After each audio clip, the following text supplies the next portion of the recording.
siang saudara-saudara pemirsa Indo Pauliau.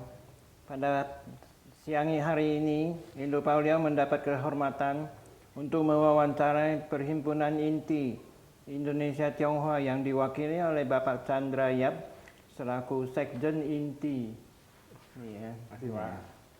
Terima kasih kepada Bapak Chandra Yap yang telah meluangkan waktunya pada siang hari ini.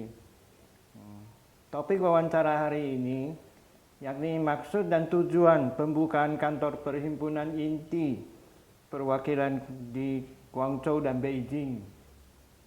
Untuk mempersingkat waktu, terima kasih kepada Bapak Chandra Yap yang telah meluangkan waktunya pada siang. Topik wawancara hari ini yakni maksud dan tujuan pembukaan kantor Perhimpunan Inti perwakilan di Guangzhou dan Beijing. Untuk mempersingkat waktu, maka kita mulai saja wawancara ini ya. Boleh Pak. Ya Pak Chandra Yap, dalam acara Forum Kerjasama Perusahaan Indonesia China yang diadakan oleh Kedutaan Besar RI di Beijing pada tanggal 21 November 2019. Ditandai juga dengan pembukaan kantor Perhimpunan Inti perwakilan Beijing. Apa hasil kerjasama yang diperoleh dari acara Forum Kerjasama Perusahaan Indonesia dan China, dan apa saat ini kerjasama tersebut sudah ada yang direalisasikan? Ya, terima kasih Pak Sunardi. Jadi memang waktu itu kami sempat berangkat rombongan besar dari Jakarta ke Beijing. Jadi memang kami mengumpulkan pengusaha-pengusaha, pejabat daerah dan juga rektor universitas. Waktu itu kami mengajak Bupati Belitung, lalu ada Wakil Bupati Pati, Pak Saiful Arifin, dan juga ada Rektor UKDW Jogja, Universitas Kristen Duta Wacana, yang memang tujuan besarnya waktu itu kami ingin mendatangkan investor, dan kami ingin menjemput bola. Jadi dari pemerintah daerah yang sudah siap, kami bawa ke Tiongkok. Di sana kami buatkan satu forum mengundang para investor di Beijing dan di Guangzhou. Saya ingat waktu itu responnya luar biasa. Acara dibuka oleh Duta Besar Indonesia untuk Tiongkok, Pak Jauhari Oratmangun.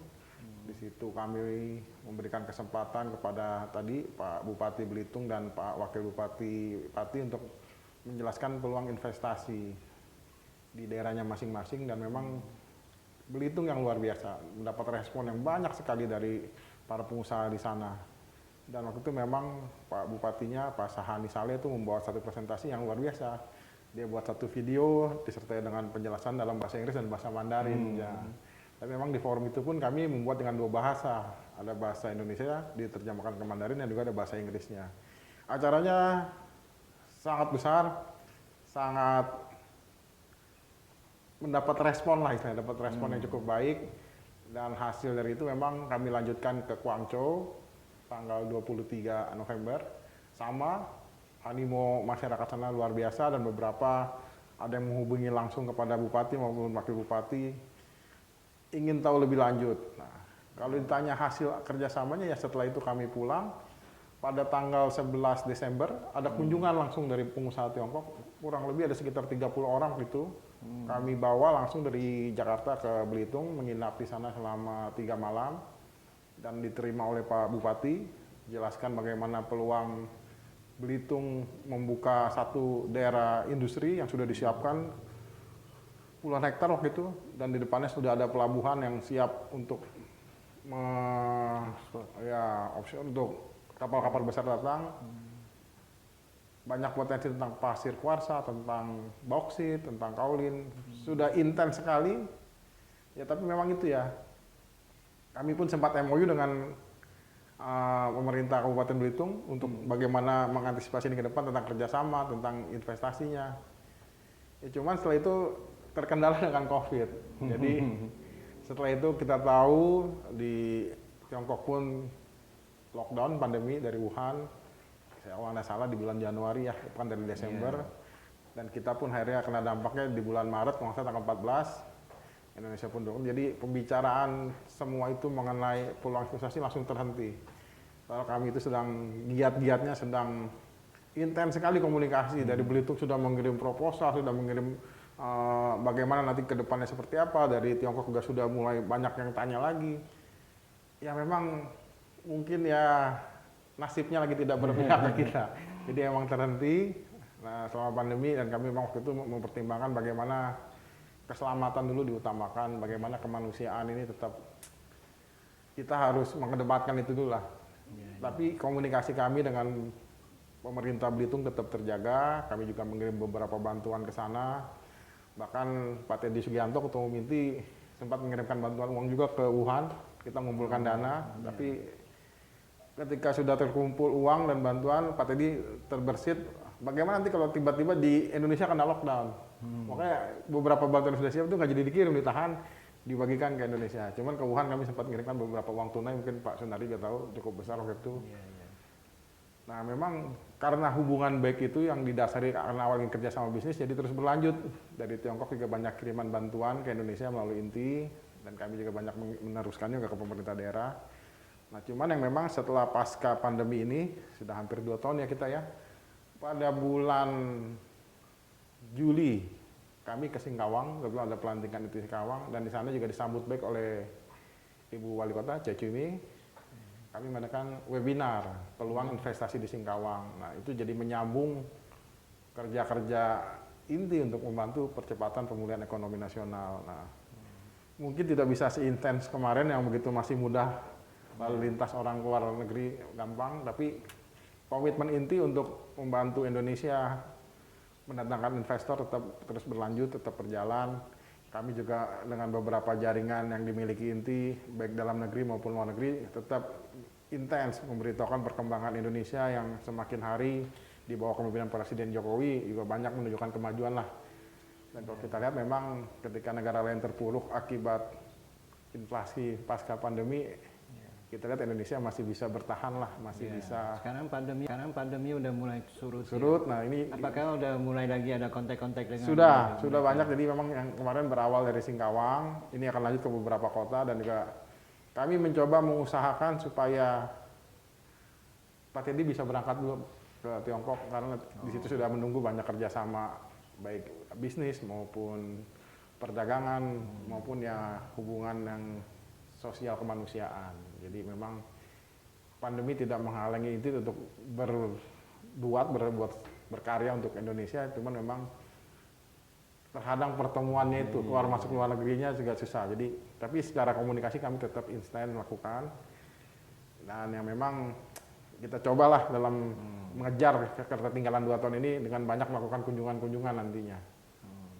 Jadi ini pasca pandemi, apakah mereka mau datang lagi? Sudah banyak yang banyak komunikasi dengan Pak Teddy. Ini Pak Teddy hubungannya juga luar biasa di sana. Banyak teman-temannya sudah bertanya kapan kami bisa datang, kapan Pak Teddy bisa datang ke sana untuk meneruskan yang sudah ada. Jadi ya terutama di Beijing dan di Guangzhou lah, banyak masih komunikasi yang menanyakan terus kapan datang ke Tiongkok lagi. Kami sudah siapkan beberapa proposal bisnis.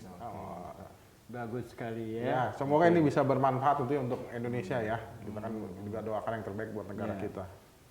Bapak Teddy Sugianto pernah mengatakan bahwa para pengurus perhimpunan inti memiliki pergaulan yang cukup luas, bahkan mencapai hingga lintas negara, antara lain seperti Tiongkok, Malaysia, Singapura, dan Hong Kong. Ya.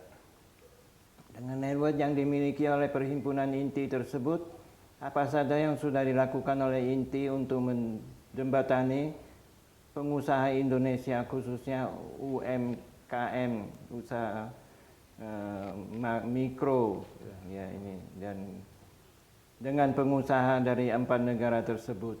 Ya, ini sebenarnya sama concern kita dari awal ketika membawa produk Indonesia ke luar negeri itu memang produk UMKM. Jadi kami memaksimalkan pengurus-pengurus daerah dan pengurus cabang inti di seluruh Indonesia untuk mencari atau untuk membina para pelaku-pelaku UMKM yang memang punya potensi untuk diekspor ke Tiongkok khususnya ya, karena pasarnya begitu besar.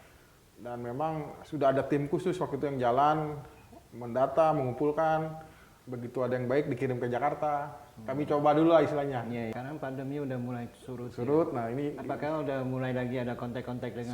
Sudah banyak. Jadi memang yang kemarin berawal dari Singkawang, ini akan lanjut ke beberapa kota, dan juga kami mencoba mengusahakan supaya Pak Teddy bisa berangkat dulu ke Tiongkok karena di situ sudah menunggu banyak kerjasama baik bisnis maupun perdagangan maupun ya hubungan yang sosial kemanusiaan. Jadi memang pandemi tidak menghalangi itu untuk berbuat berkarya untuk Indonesia, cuman memang terhadang pertemuannya itu keluar masuk luar negerinya juga susah. Jadi tapi secara komunikasi kami tetap instan melakukan, dan yang memang kita cobalah dalam mengejar ketertinggalan 2 tahun ini dengan banyak melakukan kunjungan-kunjungan nantinya. Jadi ini pasca pandemi, apakah mereka mau datang lagi? Sudah mau, sudah banyak yang banyak komunikasi dengan Pak Teddy. Ini Pak Teddy hubungannya juga luar biasa di sana. Banyak teman-teman sudah bertanya kapan kami bisa datang, kapan Pak Teddy bisa datang ke sana untuk meneruskan yang sudah ada. Jadi ya terutama di Beijing dan di Guangzhou lah banyak masih komunikasi yang menanyakan terus kapan datang ke Tiongkok lagi. Kami sudah siapkan beberapa proposal bisnis. Bagus sekali ya. Ya, semoga ini bisa bermanfaat untuk Indonesia ya. Kita kan juga doakan yang terbaik buat negara kita. Bapak Teddy Sugianto pernah mengatakan bahwa para pengurus Perhimpunan Inti memiliki pergaulan yang cukup luas, bahkan mencapai hingga lintas negara, antara lain seperti Tiongkok, Malaysia, Singapura, dan Hong Kong. Ya.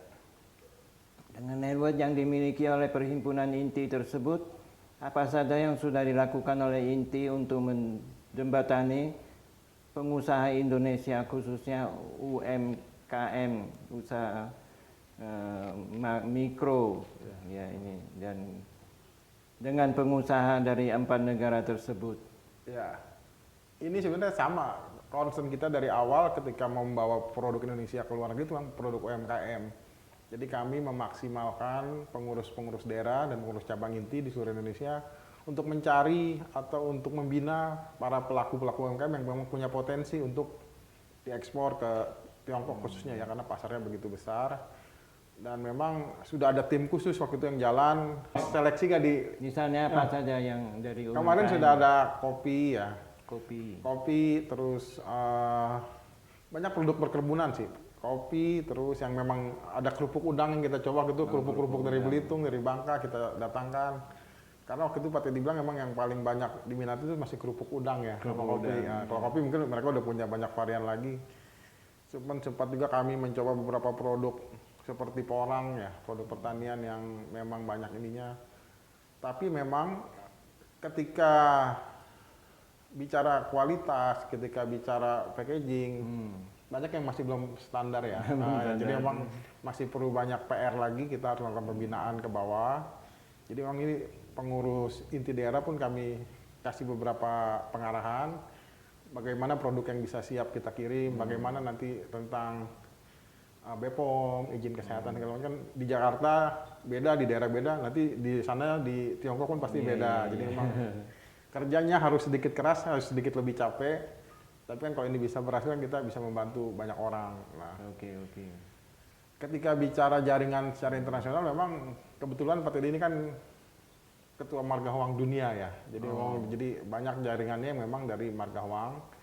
Selain di 4 negara tadi juga ada di Filipina, di Korea Selatan, di Australia. Saya sempat menemani beliau ikut satu webinar konferensi Margahwang dan ternyata memang luar biasa ini sedunia ada Margahwang. Nah, jadi memang ya kalau bicara jaringan ya memang masih cukup mumpuni lah, dan memang kalau kemarin pas pandemi itu orang terbiasa dengan webinar, jadi gampang sekali menghubungi mereka, mengumpul dalam satu forum secara online. Mungkin kalau sebelum pandemi itu orang masih pikir-pikir lah istilahnya, ngapain sih ketemu secara online gitu, secara Zoom kan. Sekarang orang udah terbiasa, jadi ada plus minusnya ketika pandemi ini menghubungkan orang yang jauh ribuan kilometer, bahkan ratusan ribu kilometer pun bisa jadi mudah karena dengan Zoom kita bisa bertemu. Itu dia. Jadi hari ini kita juga banyak terbantu dengan adanya pertemuan-pertemuan seperti webinar, dan ini kan juga potensi yang harusnya bisa dimaksimalkan juga oleh teman-teman semua. Bagaimana sekarang namanya market atau produk kita ini bisa secara mendunia. Memang balik lagi ketika bicara standarisasi, mutu, dan kualitas kontrol itu kan harus terjaga. Ketika kita bersaing di pasar internasional, nggak bisa hari ini bagus, besok bagus, ketiganya kurang. Orang akan kecewa karena ini kan bicara level internasional. Dan terus masalah packaging dan pengiriman. Nah, dan ternyata emang saya pun baru tahu ternyata biaya ongkos kirim Indonesia itu salah satu yang termahal di dunia. Jadi memang itu jadi tantangan tersendiri buat kami di Inti bagaimana mencoba mensiasati biaya ongkos kirim yang cukup mahal. Nggak usah kita bicara dari Indonesia ke luar negeri. Pengiriman dari Makassar ke Jakarta aja udah lumayan. Dari Medan ke Jakarta pun ongkos kirimnya lumayan tinggi kan. Jadi ketika bicara UMKM ini yang nggak cukup dengan hanya niat baik. Memang harus ada dukungan dari pemerintah setempat, dari teman-teman komunitas, bagaimana merangkul para pelaku UMKM ini mendapat pendidikan, mendapat pembinaan yang bisa mengangkat produk mereka menjadi yang produk berkelas lah secara internasional, punya daya saing cukup baik. Jadi masih banyak masalah yang mengenai UMKM ini. Banyak sekali dan memang. Tapi tetap terus kita bantu mereka ya. Buat kami itu bukan masalah tapi tantangan. Bagaimana ini bisa kita selesaikan sama-sama karena saya lihat ya dari pemerintah sudah ada niat baik. Dari pelaku UMKM juga punya keinginan untuk meningkatkan penghasilan mereka. Tinggal kita nih bagaimana bisa menjembatan ini supaya bisa menjadi dapat hasil yang luar biasa. Oke, betul. Apakah maksud dan tujuan serta prioritas utama yang ingin dicapai oleh Perhimpunan Inti dengan dibukanya perwakilan Inti di Guangzhou dan Beijing? Ya, kalau maksud dan tujuan ya yang utama ya itu tadi yang mencari investor ya, mencari cuan lah kalau anak muda sekarang ya. Kita memang harus. Kenapa? Karena memang kita melihat Tiongkok ini perkembangannya luar biasa dan punya perputaran marketnya manusianya tuh banyak sekali kan. Ketika kita bisa menjual satu produk saja dan dibeli semua orang itu kan udah semua orang Tiongkok kan itu udah hasilnya luar biasa sekali. Dan waktu itu memang ya tujuannya jelas waktu itu kami ingin membuka sebenarnya perwakilan dagang sih, bukan jadi memang sebenarnya kantor dagang bagaimana di kantor di sana nanti menjadi etalase atau showroomnya produk-produk Indonesia yang sudah kita sortir dipamerkan di kantor sana, orang membeli bisa langsung mau dalam jumlah besar, eceran atau grosir. Kantor-kantor inti yang di Guangzhou dan Beijing itu jadi penghubungnya. Dan begitu juga ketika nanti mungkin dari sana ada produk-produk yang bisa kita jual kembali ke Indonesia. Jadi kan ini satu hubungan timbal balik yang menguntungkan kan. Dan tapi memang ya itu tadi, kadang cita-cita itu bisa baik, sangat baik, tapi harus dikerjakan dengan sepenuh hati dan memang tantangannya cukup banyak. Dan balik lagi ya karena faktor pandemi jadi semua agak tertunda. Kami sebutnya tertunda bukannya gagal karena masih terus mencoba. Dan ketika bicara tentang Tiongkok pun ya hari ini kita bicara tentang bagaimana dunia sekarang berputarnya dari sana. Tentang peradaban, tentang. Kalau nggak salah di Shanghai juga ada kamar dagang Indonesia di situ. Ya, ada. Yang dipimpin oleh itu siapa suaminya Mari Pangestu. Ya, Pak Adi Harsono ya. Adi Harsono. Ya, waktu itu memang kita juga ada komunikasi juga dengan beliau. Jadi memang ketika kami berkunjung ke sana, kami melaporkan juga ke banyak pihak, khususnya orang-orang Indonesia di sana yang minta dukungan juga lah. Bagaimanapun Inti ke sana ini bukan semata-mata membesarkan nama Inti, tapi juga ingin membantu masyarakat Indonesia secara keseluruhan. Bagaimana nanti bisa menjual produk-produk Indonesia yang bermutu di sana. Ketika di sana bisa berhasil kan bisa mendatangkan devisa juga buat negara. Bisa membantu pelaku-pelaku UMKM yang pasarnya cuma lokal tapi menjadi mendunia. Apakah ada rencana buka kamar dagang lagi di kota-kota lain di Tiongkok? Misalnya di Xiamen, di rencana Fujian, itu memang waktu itu rencana kita hampir di semua kota kita mau buat. Karena Pak Teddy punya teman banyak ya, hampir di semua kota di Tiongkok. Nggak cuma Pak Teddy sih, Pak Indra Wahidin juga ketua harian Inti punya hubungan yang baik dengan pemerintah maupun pengusaha di sana. Sudah ada blueprint rencana itu bagaimana kita ingin mengembangkan ini jadi punya ada perwakilan dan ditambahkan kita juga Inti ini mengirimkan anak-anak Indonesia kuliah gratis ke sana dari program Chinese Government Scholarship CGS itu kan. Jadi anak-anak ini pun tersebar di berbagai kota. Jadi ini pun bisa jadi istilahnya mereka bisa menjadi agen-agen Inti di sana, jadi perwakilan Inti yang bagaimana bisa menginformasikan di kota ini lagi butuh ini nih, lagi butuh produk Indonesia ini selain kopi apa, mereka bisa info kita tinggal cari di Jakarta atau di daerah lain kebutuhan di sana ini, kebutuhan di sana ini tinggal kita hubungkan. Nah, waktu itu emang rencana besarnya itu, impian besarnya emang kita mau ada di hampir setiap kota karena tentunya setiap kota di Tiongkok kan punya potensi masing-masing, punya kebutuhan masing-masing. Ya tapi balik Saya lagi kena pandemi ini, jadi kena berhenti pandemi, semuanya. ya Terganggu semua ya. sangat terganggu. Ya tapi kami masih optimis ini bisa jalan. Ya Iya. semoga Pak Teddy, Pak Indra dan semua pengurus inti diberi kesehatan dan umur panjang lah supaya cita-cita mulia untuk Indonesia ini tetap bisa berjalan ke depan. Kalau kami yang muda-muda ini kan hanya mensupport bagaimana ini bisa berjalan. Jadi apa keinginan Bapak untuk memajukan Indonesia dengan Tiongkok ya, hubungan perdagangan ya. Selain hubungan perdagangan itu tadi, selain hubungan perdagangan tadi kantor tadi memang ya tadi kita punya misi pendidikan kan dengan mengirimkan anak-anak Indonesia belajar ke sana. Dan tentu ya hari ini ya Hubungan apa? hubungan yang baik ini kan bermanfaat Budaya. juga untuk semua. Apakah hubungan budaya juga ada? Budaya ya sempat ada tim pertukaran ya, pertukaran budaya. Jadi sebelum pandemi itu ada kunjungan dari tim budaya dari beberapa provinsi di Tiongkok dikirim ke Indonesia itu melalui Pak Indra Wahidin. Jadi pertukaran budaya dan kita pun mengirimkan tim penari dari Indonesia tampil di Tiongkok. Kalau nggak salah bahkan Pak Teddy sempat bikin Indonesia Night di sana. Ya di Tiongkok dan mendatangkan berbagai penari dari Bali, dari Aceh semua dikumpulkan, dibikin acara besar sana. Iya. Ya memang ya misi kita saling menguntungkan lah, saling memperkenalkan budaya masing-masing. Udah. Cukup. Oke, baik. Oke. Terima kasih Pak Chandra Sama-sama, Yap Pak yang Sunardi. telah menerima wawancara kami di sini ya. Sama-sama Pak Banyak Sunardi. terima kasih telah meluangkan waktu ke sini. Saya juga merasa senang jadi tahu. Oke, Oke. terima kasih. Terima kasih.